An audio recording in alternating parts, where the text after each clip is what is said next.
Салам достор. Айбанаттардын адамдарга кол салуусу. Жашоодо адам баласы баарын башкарат. Тагыраагы эч бир жандуудан коркпой жашайт. Бирок кээ бир учурда адам өмүрүндө бир жолу корккон учурлар да болот. Эч болбогондо ит капкан. Же башка нерседен корккон.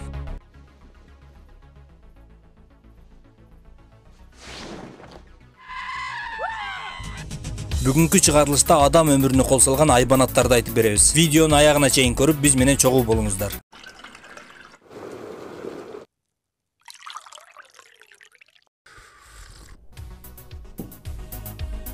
Бурунди аймагынан чыккан Густав аттуу крокодил. Бул сүрдүү жаныбар алыскы Африкадагы Бурунди өлкөсүндө жашайт. Анын жашы 60-тан ашкан, кан кордугу менен дүйнөгө таанылган. Крокодил өмүрүн Резизи дарыясында жана Танганьика көлүндө өткөрүүдө. Кээ бир учурда крокодил жандууларды өлтүрүп, бирок ошол жерге калтырып кетет. Бул крокодил Густав дүйнөдөгү эң чоң крокодилдердин катарында. Анын узундугу 6 метр жана салмагы 1 тоннадан ашат. Жана ал чоңдугу менен таанымал эмес. Анын денеси кесилген жана оюлган октун издерине толуп бүткөн. Көптөгөн мергендер аны жок кылууга аракет кылып көргөн. Бирок эч ким аягына чыга алган эмес. Бул Густав майда жаныбарларга аңчылык кылбайт. Колдон келишинче өтө чоң жандууларга кол салат. Кээде өзүнө ишенген бегемоттор да ага теңелгиси келбейт. Бурунду жашоочулары ушул Густав крокодилдин айынан көптөгөн жоготууларга учураган. Бул крокодилдин артынан мамлекет тарабынан көптөгөн күчтүү мергендер иштеп келүүдө, бирок тыянак жок. Жашоочулардын айтымында крокодил кайра эле саламдашат. Өз аңчылыгын улантып келүүдө чоң жандууларга.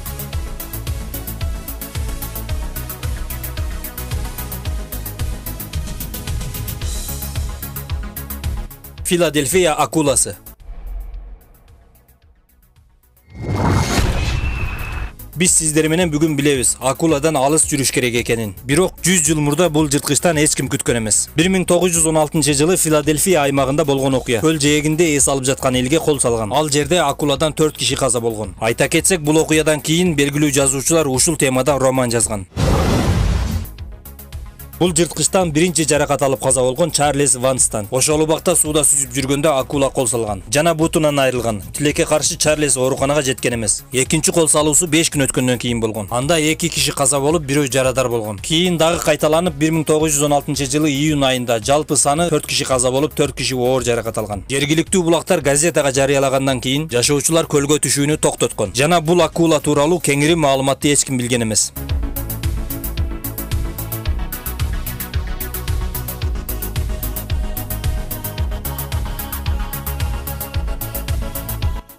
Жеводандык жырткыч. Алдыңарда эң табышмактуу жаныбар турат.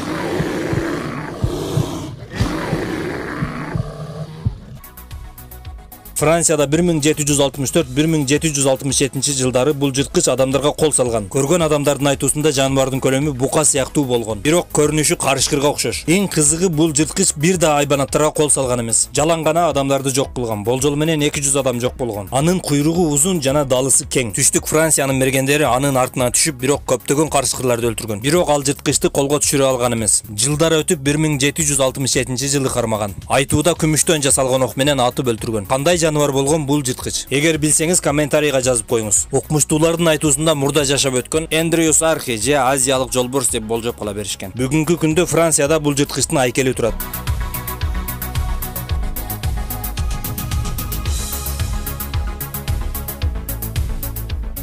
Сава арстаны.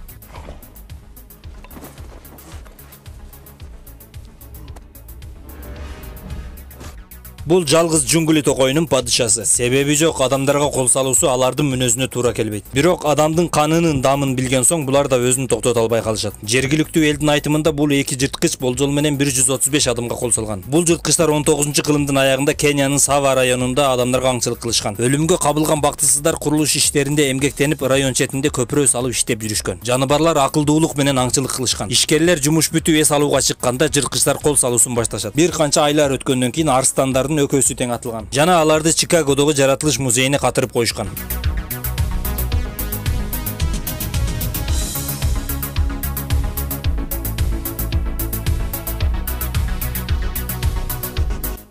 Санкебетсу күрөң аюусу.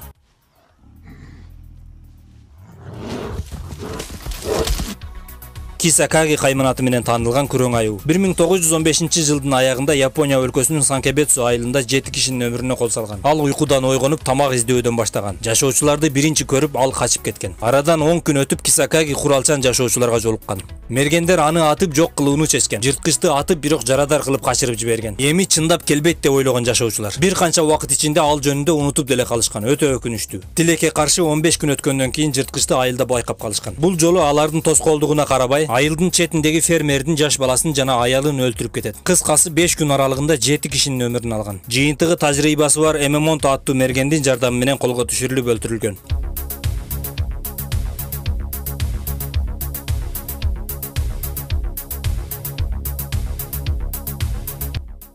Чампаваттык жолборс. Бул кан соргуч жырткычтын колунан орточо эсеп менен 300гө жакын киши каза болгон. Биринчи Непал тарапта адамдарга аңчылык кылган. Кийин Индияга келип ал жактан да көп адамдардын өмүрүнө кол салган. Бул окуя 19-20 кылымда болгон. Джунгли аркылуу көчкөн жүздөгөн адамдардын арасынан ар жылы 10-15 адам жоголгон. Ошондо Непал өлкөсү өз армиясын аңчылыкка чыгарган. Солдаттарга такыр жолуккан эмес. Ошол учурда бул жаныбар Непал тараптан Индияга өтүп кеткен. Анан чыныгы кандуу окуя башталат. Жолборс күндүзү айыл аралап алдынан чыккан жанды өлтүрүп кеткен. Бул жерден да жолборсту колго түшүрүү кыйын болгон. 1907-жылы белгилүү англиялык Джем Корбит аттуу мергендин жардамы менен өлтүрүлгөн.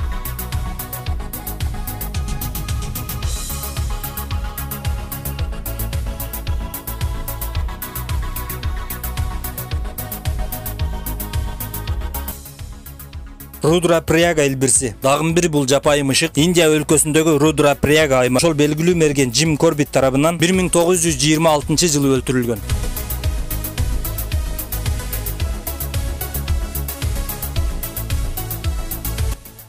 Ньомбе арстаны. Чындыгында арстандар буйвол, зебра сыяктуу жаныбарларга кол салып келишет. Бул алардын эрежеси. Кээ бирде пил жана жирафка да тап берет. Бирок ар дайым эле андай боло бербейт. 1932-жылы Танзаниянын Ньомбе аймагында бир түн ичинде ондогон жарандарга кол салган. Жергиликтүү тургундар бул кандуу окуяны эч унутпайт. Бул жырткыч Жорж Ражби аттуу мергендин жардамы менен өлтүрүлгөн. Окумуштуулардын изилдөөсүндө алардын тиштеринде көйгөй болот. Ошол себептен башка жаныбарларга тиш өтпөй калгандыктан адамдарга кол салган дешет.